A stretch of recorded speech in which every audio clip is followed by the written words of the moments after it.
Welcome to International Securities Exchange's podcast series.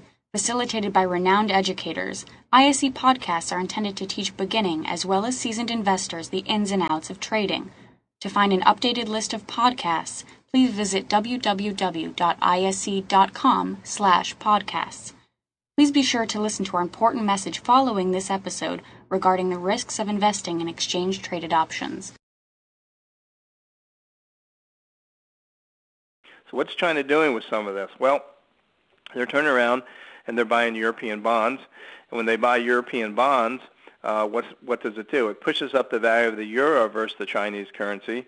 So Germany is less competitive against China in that situation. So they get the, in one sense, they get the PR impact of coming in helping to save Europe by buying the bonds, but in another sense, by pushing up the euro, they get a competitive advantage. The Japanese have been screaming about this for months and months, going in and buying it with these massive amount of reserves that they can just, they're just running around the world like the 800-pound gorilla with these reserves. Buying yen bonds is doing the same thing, pushing up the value of the yen relative to the Chinese currency, and of course pushing up the value of these currencies obviously against the U.S. dollar. So, and obviously, as we just talked about, it's inflicting a lot of pain and pressure on the emerging markets. Because of all this money flowing in, these guys have to take it on the FX side, FX increase, where China doesn't. So you have really a major dislocation because of the fact that China keeps its currency suppressed. It creates this massive amount of FX reserves. And the Fed's implicit policy of weakening the dollar is adding to this problem in a very, very big way. So it's kind of a catch-22 for the Fed. They have to weaken the dollar in order to try and create liquidity out there to keep demand alive, but yet the more they weaken the dollar, the more they exacerbate this situation. And one could say, well, maybe the Fed's a lot smarter than they look, and this is a giant Machiavellian game, and they're ticking off everybody around the world against China and just, making it appear that China's the bad dog here, which they are to a large degree, obviously, not all of it. But so from a Machiavellian standpoint, this implicit weak dollar policy is pressuring China in a very, very big way because we're finally seeing we refer to as collective criticism from every corner of the globe against the current policy of China maintaining its currency where it is suppressed. So where do we go from here? And we'll get to some of the currency charts. Obviously, one of the problems that we have here is this whole idea looming of the trade war. And given the fact that demand hasn't returned, given the fact that the politics is what it is, not only here and throughout Europe, the politicians trying to keep their jobs, and people's moods changing in a very, very big way, and the fact that the West really has only one way to protect themselves from China with the type of export policy they have is through tariffs. So if something doesn't change, given the mood, given the dire state of the real economy, we think tariffs are there and a very are going to come out. There's a lot of things going through Congress working through, so that's really part of the problem, the whole trade war problem that this can lead to. And China sees it, and China, understands this and understands ultimately if they get into a trade war, they will lose. It will be bad for everybody. It will be a lose-lose for all the global economy. But I say they will lose because they're still highly dependent on U.S. consumers. And also the fact that the U.S. has a domestic consumer market. The U.S. has some depth in its capital markets.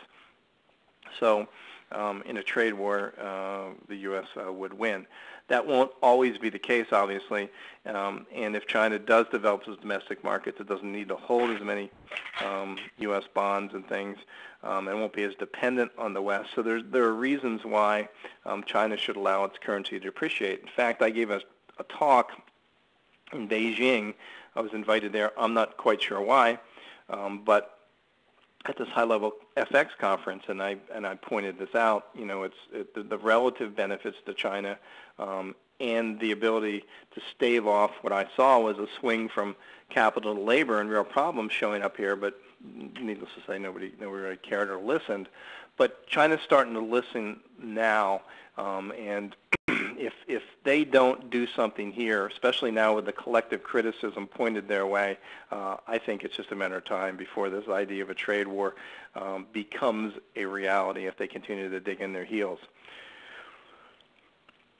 If there's an implicit agreement afoot, what we would probably see, and which changes the dynamics for the dollar, and is part of the story that we're looking for, as I said, to grab on here.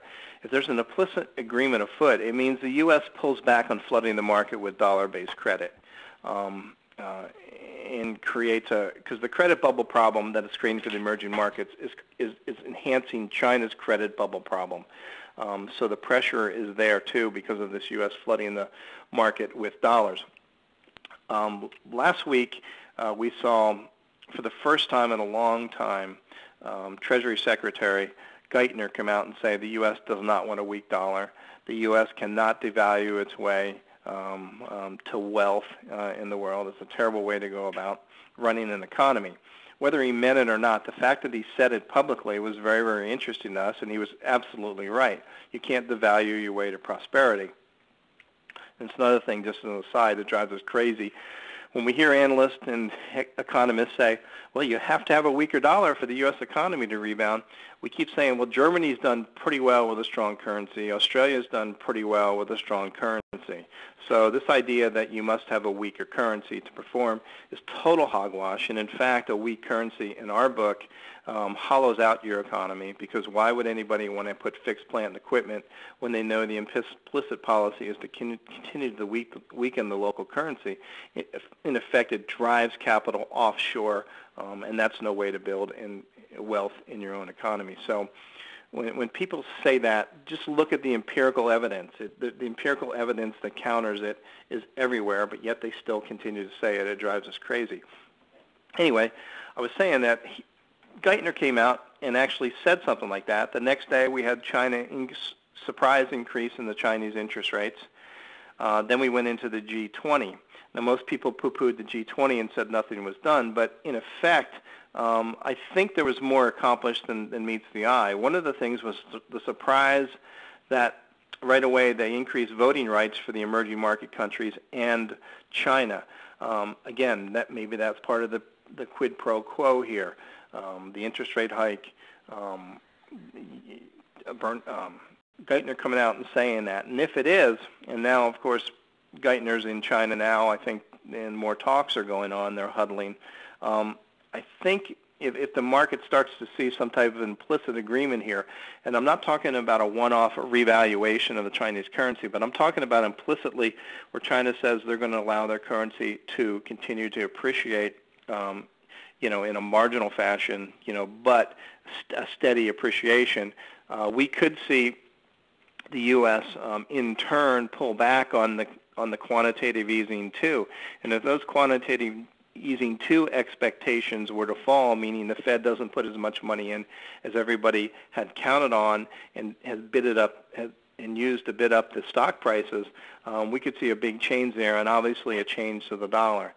It doesn't take a big movement at the margin and expectations to make a big price change in the currency market, especially when there's a one-way bet afoot, and we know that there's a massive one-way bet afoot against the U.S. dollar. We were looking at some numbers that we got from Elliott Wave, which I think came from futures, I forget what, futuresource.com or whatever, showing that sentiment, U.S. dollar bear sentiment is at a level where we've seen before when the dollar is turned in a decent multi-month trend change, very, very massively bearish against the dollar, and that should be no surprise to anybody listening. Thank you for listening to our podcast. To find more podcasts on options, stocks, alternative markets, and market data, please visit www.ise.com/podcasts.